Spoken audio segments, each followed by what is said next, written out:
Eh bien, avec un petit retard dû à des petits problèmes techniques ce matin sur studiocalita.com, nous sommes heureux de retrouver Michel Taubman. Michel Taubman, bonjour, Boker Tov. Bonjour.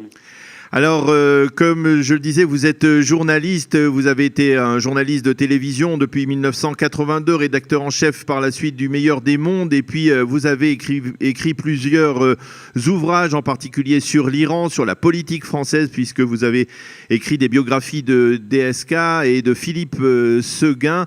Alors, ensemble, nous allons parler des résultats de ce premier tour des élections législatives en France, on va dire en France métropolitaine, puisque dans les circonscriptions des Français de l'étranger, le premier tour était déjà dimanche dernier. On connaissait bien les résultats et on se pressentait d'une certaine manière ce raz-de-marée qui s'est effectivement produit en faveur de la République en marche du parti d'Emmanuel Macron. Alors, d'abord, votre première réaction face à ce score tout à fait impressionnant, ces résultats qui, les prévisions pour la semaine prochaine de plus de 400 députés, selon certains sondages, qui seraient des députés de la République en marche.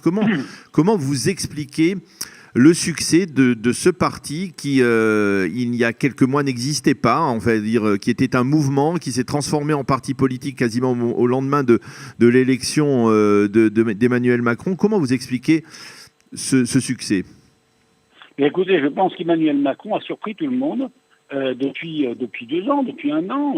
En Marche existe depuis un peu plus d'1 an seulement, tout simplement parce qu'Emmanuel Macron a été le seul dans la classe politique française, et peut-être parce qu'il ne faisait pas vraiment partie de cette classe politique, à faire le bon diagnostic, c'est-à-dire à comprendre, d'abord comme secrétaire général adjoint de l'Élysée, puis comme ministre de l'économie. Vous savez, il était quand même en deuxième rideau, il n'était pas sur le devant de la scène. Il a compris l'ampleur de la crise politique française.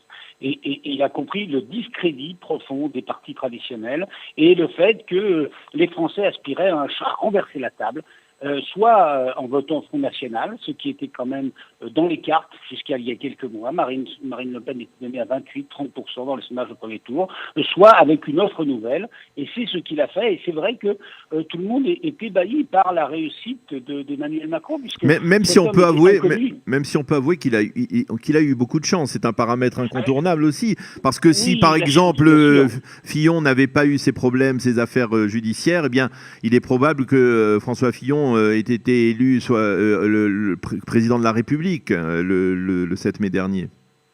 Écoutez, peut-être, c'est peu probable, mais en tout cas, il a eu de la chance, mais il a eu aussi un diagnostic qui est finalement unique dans cette classe politique française, puisque là, j'ai lu un livre qui vient de paraître là récemment là, de Laurent Neumann, notre confrère Laurent Neumann, sur la campagne électorale, et c'est vrai que ce qui est fascinant, c'est de voir à quel point c'est de voir l'absence de lucidité de tous les grands dirigeants politiques français. Alain Juppé, François Fillon, Nicolas Sarkozy, Manuel Valls, François Hollande, tous les uns après les autres ont cru qu'ils allaient, par leurs verbes, par leurs recettes assez traditionnelles qu'ils avaient déjà appliquées par le passé, qu'ils allaient convaincre les Français. L'un d'entre eux seulement a renoncé, François Hollande, mais tous les autres n'ont pas renoncé volontairement. Tous sont allés au casse-pipe, soit devant les primaires, soit devant le suffrage des Français au premier tour de l'élection présidentielle. Et Emmanuel Macron, je crois, parce qu'il avait ce recul sur le jeu politique, par rapport au jeu politique français, il a vu ce que les autres ne voyaient pas. Donc, pour l'instant, il a gagné il a gagné à 100%, il a tout gagné jusqu'à présent. Maintenant, il lui reste à gouverner, et ce sera le plus dur. Mais disons qu'il s'est doté d'un outil pour gouverner. Alors, je voudrais qu'on se focalise un peu plus sur les résultats d'hier, en tout cas sur cette grande tendance, parce qu'on peut justifier, on peut dire qu'Emmanuel Macron a su lire les problèmes de la France avant tout le monde, mais comment expliquer le fait que dans un système majoritaire, d'élection au système majoritaire, comment peut-on expliquer que tant étant des centaines de candidats qui étaient pour une grande partie des inconnus, des illustres inconnus de la classe politique française, vont demain occuper les bancs de l'Assemblée nationale. Comment expliquer et qu'ils sont en train de détrôner de manière très sévère, on l'a vu hier au travers de l'exclusion en fait de certains ténors, en particulier du Parti socialiste. Comment peuvent-ils détrôner des gens qui, puisque le système majoritaire permet justement ce contact entre l'élu et sa circonscription, permet de savoir ce que l'élu a fait au cours des dernières années. comment peuvent-ils, que peuvent-ils faire valoir pour pouvoir être élus alors face à des gens qui sont sur place depuis longtemps et qui ont travaillé? Alors d'abord, écoutez, il y a une incertitude, il y a un inconnu évidemment. Comme à chaque étape de la prise de pouvoir d'Emmanuel Macron, il y a toujours une inconnue, on se demande comment ça va se passer. Et là, on se demande, non sans raison, comment ça va se passer l'arrivée à l'Assemblée de 400, peut-être 350, 400, 420 néophytes, de gens, pas seulement des gens qui viennent de la société civile, parce qu'il y a beaucoup d'hommes politiques qui ont déjà travaillé avant, mais des gens qui n'ont jamais eu un mandat politique, qui n'ont jamais été élus municipaux, des néophytes. Comment ça va se passer? Est-ce que le groupe En Marche, parce qu'il sera pléthorique, va être divisé, ou pas tout de suite, mais comment ces gens-là vont réagir, c'est une vraie inconnue.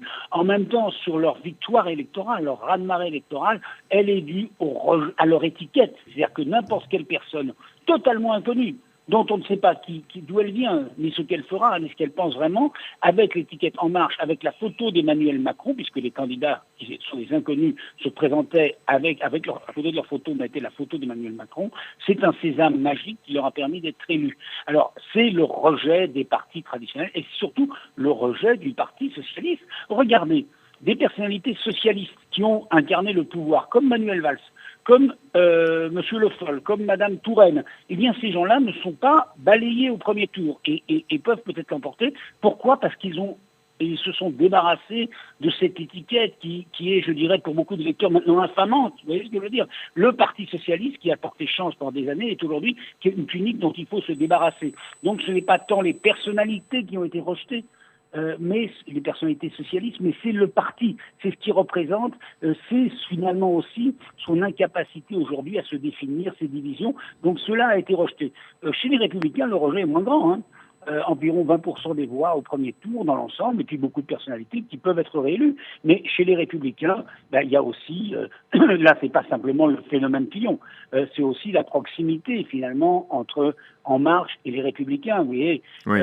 D'ailleurs, En Marche s'appelle La République En Marche, donc il y a une espèce d'ambiguïté, il y a une espèce de proximité qui fait que beaucoup d'électeurs de centre droit ont préféré voter directement En Marche plutôt que de voter pour les Républicains. Le gouvernement En Marche étant aujourd'hui dirigé par quelqu'un qui était le bras droit d'Alain Juppé pendant la campagne des primaires. Alors, je voudrais peut-être vous faire partager une réflexion vous êtes un expert en matière de politique française. Nous essayons ici d'analyser la politique en Israël, et l'histoire de la politique en Israël nous a appris, nous a instruit sur le fait que les partis centristes, lorsqu'ils sont au gouvernement, lorsqu'ils sont au pouvoir, eh bien, ils ont parfois des difficultés à gouverner et souvent, ce sont des partis sans lendemain. Je pense en particulier au parti Kadima qui avait été fondé par Ariel Sharon en novembre 2005, tout de suite après l'évacuation de la bande de Gaza,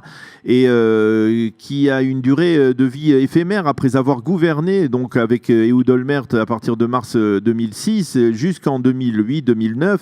On peut dire qu'après, Kadima s'est maintenu une cadence supplémentaire, mais il a totalement disparu de la scène politique israélienne. Est-ce que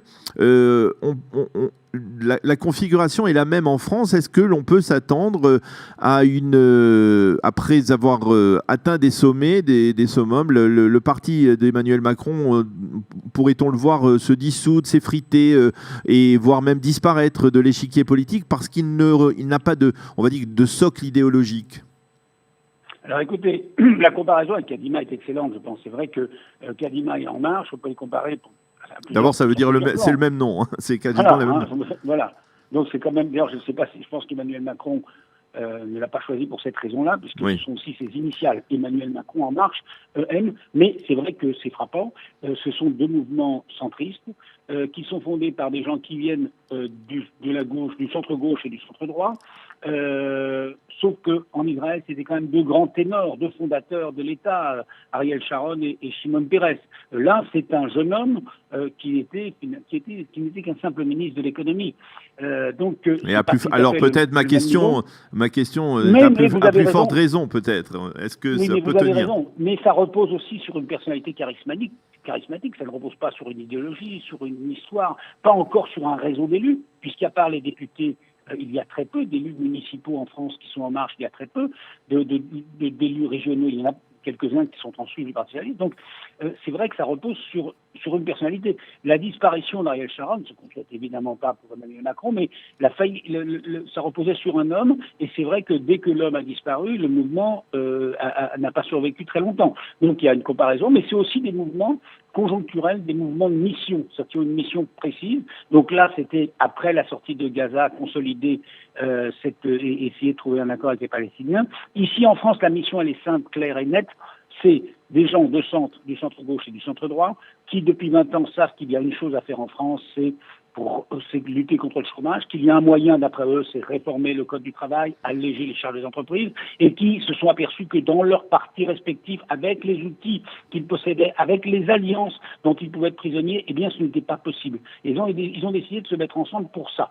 On se voit, là, finalement, le projet, il est assez simple, mais c'est un projet, finalement, pour quelques années. On ne sait pas après ce que fera En Marche, vous voyez, mais il y a la réforme du code du travail, la relance de l'économie, la moralisation, la transparence de la vie politique. Il y a quelques projets simples, mais ils ne proposent pas des projets à long terme. Donc, on va voir après quel sera le devenir d'En Marche. Mais vous avez raison, il y a un grand point d'interrogation, il y a une grande incertitude.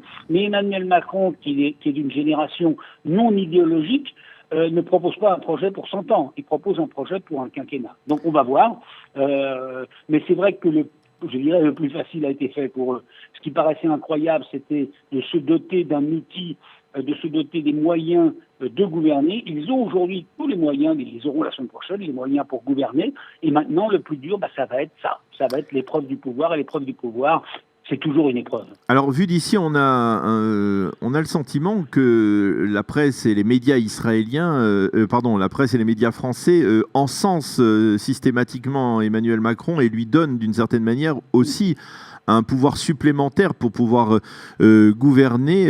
C'est aussi votre sentiment qu'il y a une sorte d'euphorie macronienne ou macroniste en France, au sein des médias, et que, eh bien, apparemment, on lui donne une carte blanche pour agir sans critique de la part du contre-pouvoir que pourrait être la presse et les médias?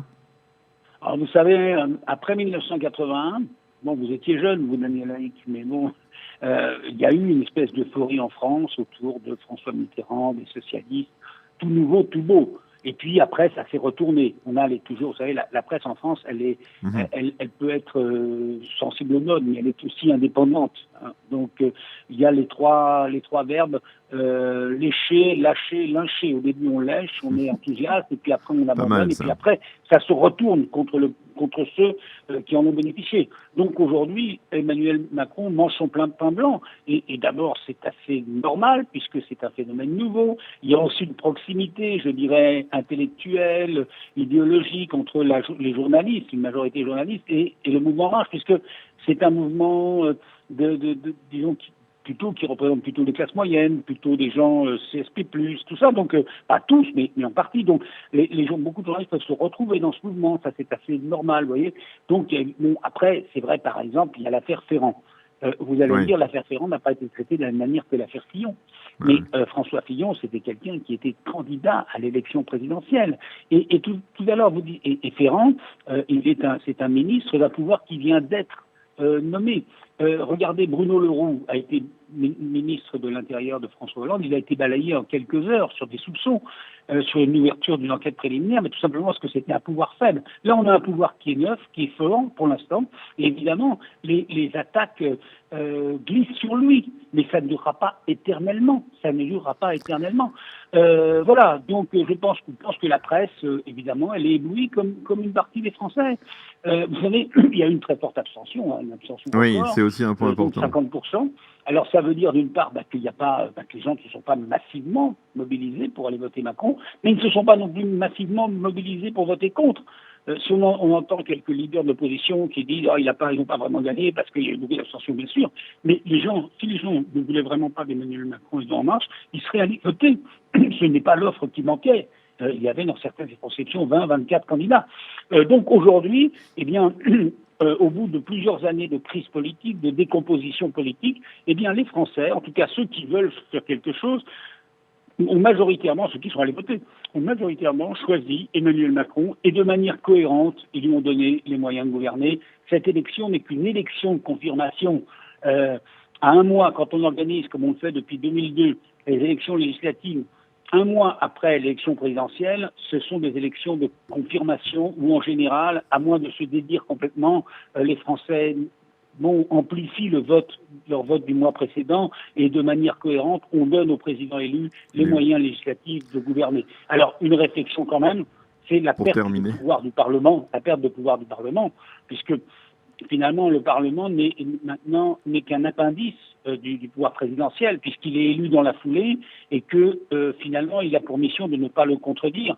Ça, ce n'est pas la faute d'Emmanuel Macron, mais Emmanuel Macron s'en est servi habilement, mais c'est finalement une conséquence des institutions de la Ve République, et surtout, ça a été renforcé depuis la loi votée par Jacques Chirac et Lionel Jospin de concert pour établir à partir de 2002 une concomitance totale entre le mandat législatif et le mandat présidentiel.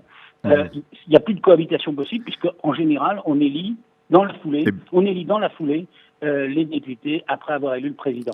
Donc maintenant, évidemment, on n'est plus dans une démocratie comme aux États-Unis. On n'est pas dans une démocratie qui est plus présidentielle que celle des États-Unis, puisque le pouvoir législatif peut difficilement être un contre-pouvoir, équilibrer le pouvoir présidentiel. Et ça, c'est une réalité de la société française. Eh bien, Michel Thomann, merci de nous avoir aidé à décrypter les résultats de ce premier tour des élections. On a presque l'impression que c'est même le deuxième tour, tant les résultats sont tranchants et tant on sait exactement quelle sera la configuration, plus ou moins la configuration de la prochaine Assemblée nationale à Paris. Merci Michel Thomann d'avoir répondu à nos questions de Paris sur les résultats de ces premières élections, de ces élections législatives, le premier tour. Et à bientôt, bonne journée, shalom. À bientôt, shalom.